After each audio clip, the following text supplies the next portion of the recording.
On the Banks of Plum Creek by Laura Ingalls Wilder.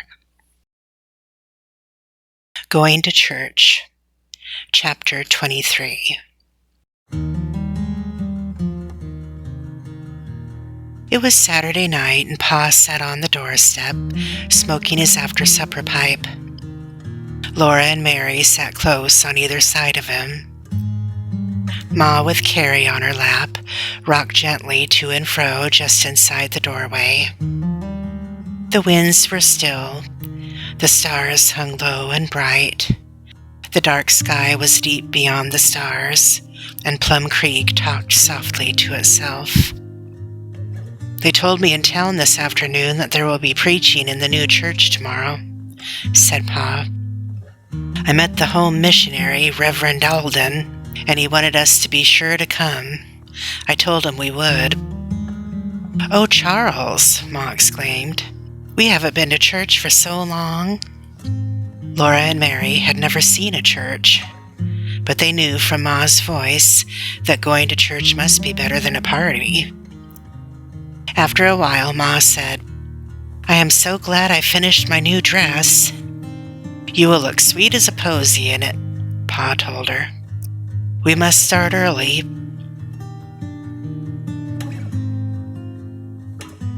Next morning was a hurry.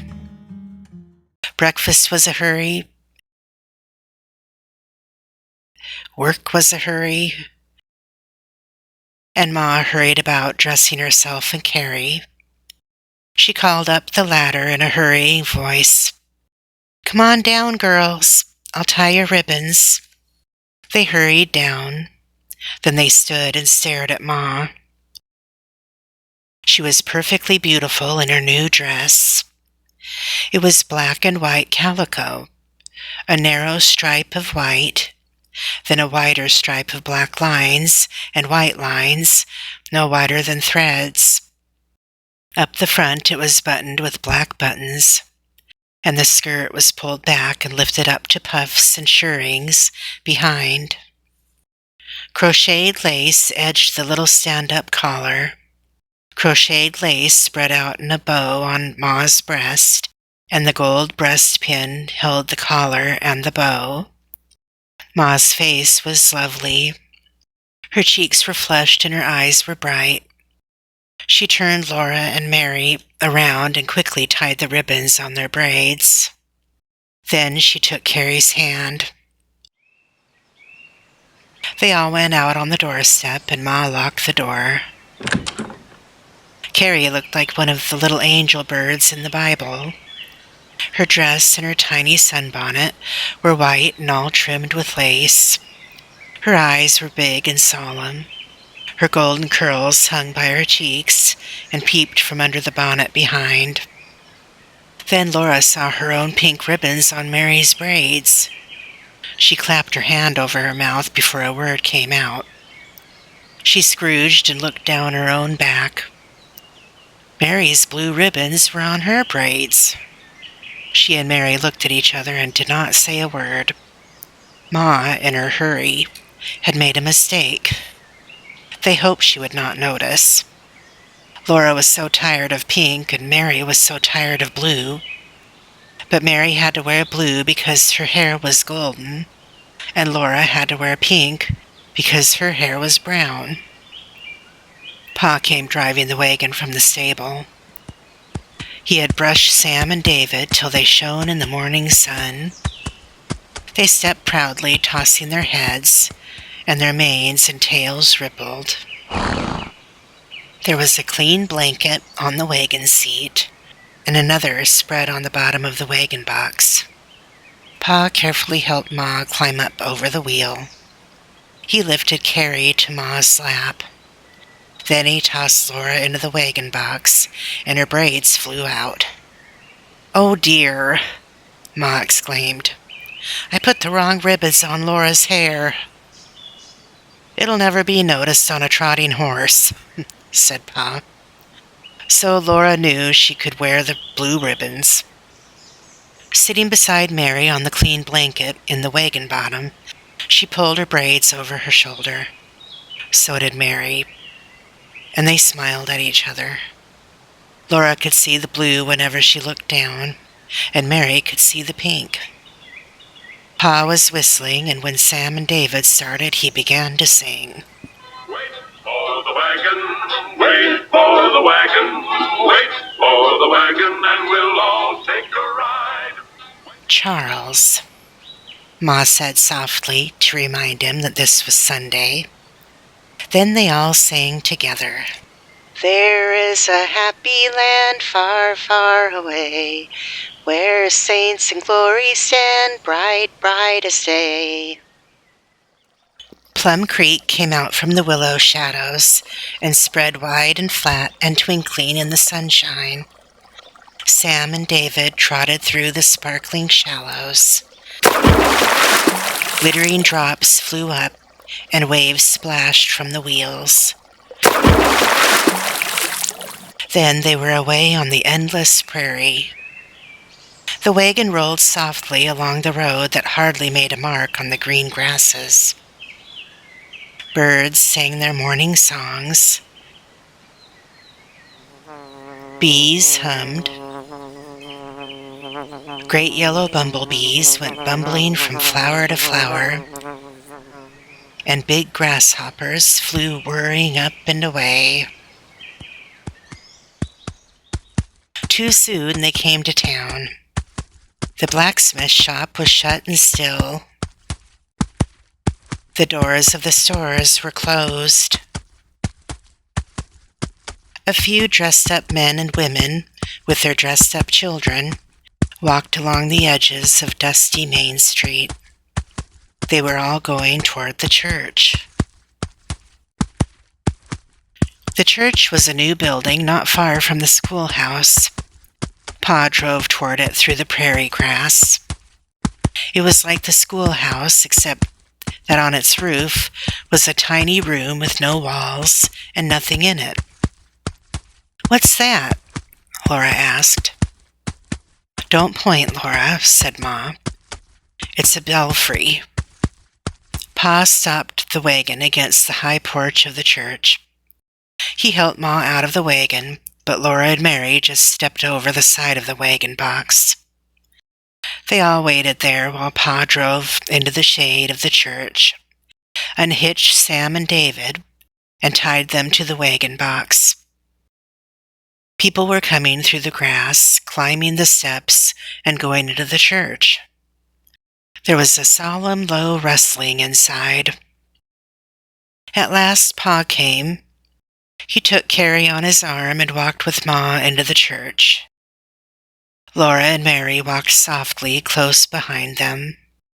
They all sat in a row on a long bench. Church was exactly like the schoolhouse, except that it had a strange, large, hollow feeling. Every little noise was loud against the new board walls. A tall, thin man stood up behind the tall desk on the platform. His clothes were black, and his big cravat was black, and his hair and the beard that went around his face were dark. His voice was gentle and kind. All the heads bowed down. The man's voice talked to God for a long time, while Laura sat perfectly still and looked at the blue ribbons on her braids. Suddenly, right beside her, a voice said, "Come with me." Laura almost jumped out of her skin. A pretty lady stood there, smiling out of soft blue eyes. The lady said again, "Come with me, little girls. We are going to have a Sunday school class." Ma nodded at them, so Laura and Mary slid down from the bench. They had not known there was going to be a school on Sunday. The lady led them to a corner. All the girls from school were there, looking questions at one another. The lady pulled benches around to make a square pen. She sat down and took Laura and Christy beside her. When the others were settled on the square of benches, the lady said her name was Mrs. Tower, and she asked their names. Then she said, Now, I'm going to tell you a story." Laura was very pleased. But Mrs. Tower began. "It is all about a little baby born long ago in Egypt. His name was Moses." So Laura did not listen anymore. She knew all about Moses in the bulrushes. Even Carrie knew that. After the story, Mrs. Tower smiled more than ever and said, "Now we'll all learn a Bible verse. Won't that be nice?" "Yes, ma'am," they all said. She told a Bible verse to each girl in turn. They were to remember the verses and repeat them to her next Sunday. That was their Sunday school lesson. When it was Laura's turn, Mrs. Tower cuddled her and smiled almost as warm and sweet as Mom. She said, "My very littlest girl must have a very small lesson. It will be the shortest verse in the Bible." Then Laura knew what it was. But Mrs. Tower's eyes smiled and she said, "It is just 2 words." She said them and asked, "Now do you think you can remember that for a whole week?" Laura was surprised at Mrs. Tower. Why, she remembered long Bible verses and whole songs. But she did not want to hurt Mrs. Tower's feelings. So she said, "Yes, ma'am." "That's my little girl," Mrs. Tower said. But Laura was Ma's little girl. "I'll tell you again to help you remember. Just 2 words," said Mrs. Tower. "Now can you say them after me?" Laura squirmed. "Try," Mrs. Tower urged her. Laura's head bowed lower and she whispered the verse. "That's right," Mrs. Tower said. "Now will you do your best to remember and tell me next Sunday?" Laura nodded. After that, everyone stood up. They all opened their mouths and tried to sing "Jerusalem the Golden." Not many of them knew the words or the tune. Miserable squiggles went up Laura's backbone, and the insides of her ears crinkled. She was glad when they all sat down again. Then the tall, thin man stood up and talked. Laura thought he never would stop talking. She looked through the open windows at butterflies going where they pleased. She watched the grasses blowing in the wind. She listened to the wind whining thin along the edges of the roof. She looked at the blue hair ribbons. She looked at each of her fingernails and admired how the fingers of her hands would fit together. She stuck her fingers out straight so they looked like the corner of a log house. She looked at the underneath of shingles overhead. Her legs ached from dangling still. At last everyone stood up and tried again to sing. When that was over, there was no more. They could go home. The tall, thin man was standing by the door. He was the Reverend Alden. He shook Ma's hand and he shook Pa's hand, and they talked. Then he bent down and he shook Laura's hand. His teeth smiled in his dark beard. His eyes were warm and blue. He asked, "Did you like Sunday school, Laura?" Suddenly Laura did like it. She said, "Yes, sir." "Then you must come every Sunday," he said. "We'll expect you." And Laura knew he really would expect her. He would not forget. On the way home, Pa said, "Well, Carolyn, it's pleasant to be with a crowd of people, all trying to do the right thing, same as we are." "Yes, Charles," Ma said thankfully. "It will be a pleasure to look forward to all week." Pa turned on the seat and asked, "How do you girls like the first time you ever went to church?" "They can't sing," said Laura. Pa's great laugh rang out. Then he explained. There was nobody to pitch the hymn with a tuning fork. "Nowadays, Charles," said Ma, "people have hymn books." "Well, maybe we'll be able to afford some someday," Pa said. After that, they went to Sunday school every Sunday. 3 or 4 Sundays they went to Sunday school, and then again the Reverend Alden was there, and that was a church Sunday. The Reverend Alden lived at his real church in the east. He could not travel all the way to the church every Sunday. This was his home missionary church in the west. There were no more long, dull, tiresome Sundays, because there was always Sunday school to go to, and to talk about afterward. The best Sundays were the Sundays when the Reverend Alden was there. He always remembered Laura, and she remembered him between times. He called Laura and Mary his little country girls. Then one Sunday, while Pa and Ma and Mary and Laura were all sitting at the dinner table, talking about that day's Sunday school, Pa said, "If I'm going to keep on going out among dressed-up folks, I must get a pair of new boots. Look." He stretched out his foot. His mended boot was cracked clear across the toes. They all looked at his red knitted sock showing through the gaping slit. The edges of leather were thin and curling back between little cracks. Pa said, "It won't hold another patch." "Oh, I wanted you to get boots, Charles," Ma said. "And you brought home that calico for my dress." Pa made up his mind. "I'll get me a new pair when I go to town next Saturday.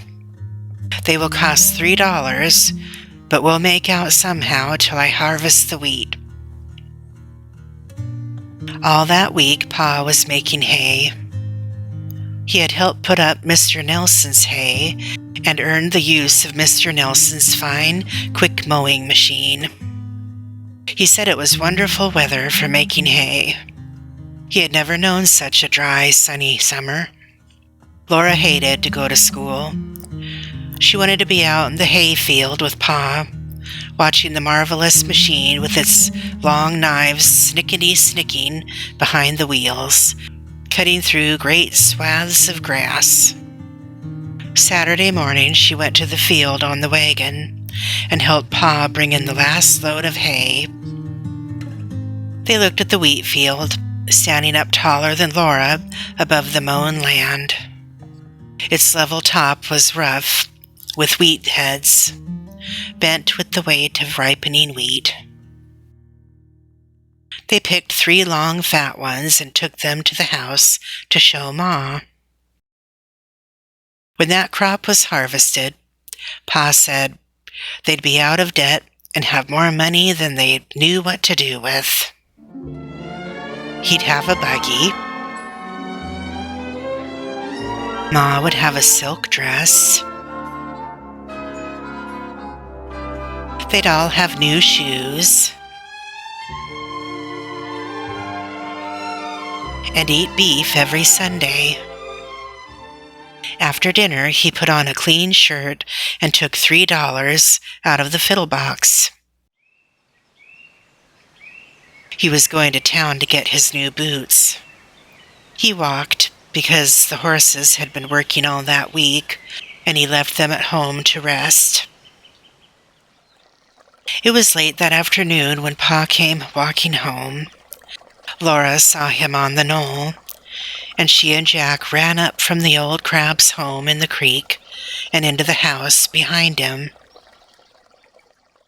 Ma turned around from the stove, where she was taking the Saturday baking of bread out of the oven.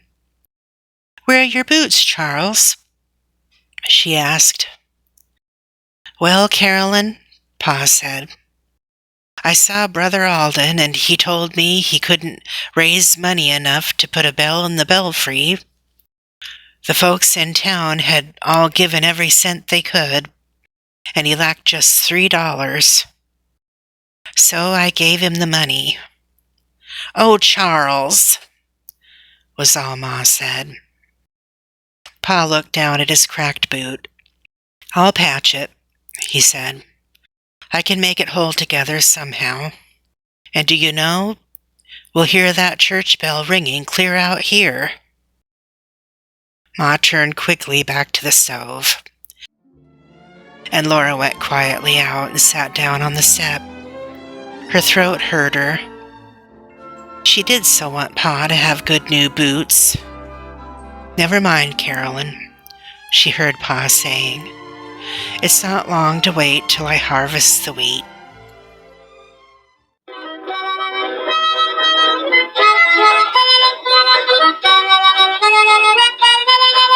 Wait for the wagon, wait for the wagon, wait for the wagon, and we'll all take a ride.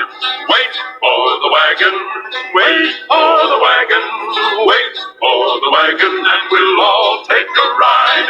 Will you come with me, my Phyllis dear, to yon blue mountain free, where the blossoms smell the sweetest? Come rove along with me. It's every Sunday morning when I am by your side. We'll jump into the wagon and all take a ride. Wait for the wagon, wait for the wagon, wait for the wagon, and we'll all take a ride. Wait for the wagon, wait for the wagon, wait for the wagon, and we'll all take a ride.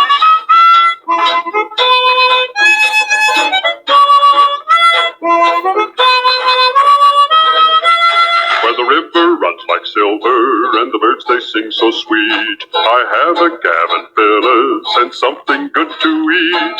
Come listen to my story, it will relieve my heart. So jump into the wagon and off we will start. Wait for the wagon, wait for the wagon, wait for the wagon, and we'll all take a ride. Wait for the wagon, wait for the wagon, wait for the wagon, and we'll all take a ride.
Glory standing glad array.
mother's hand, look and bow.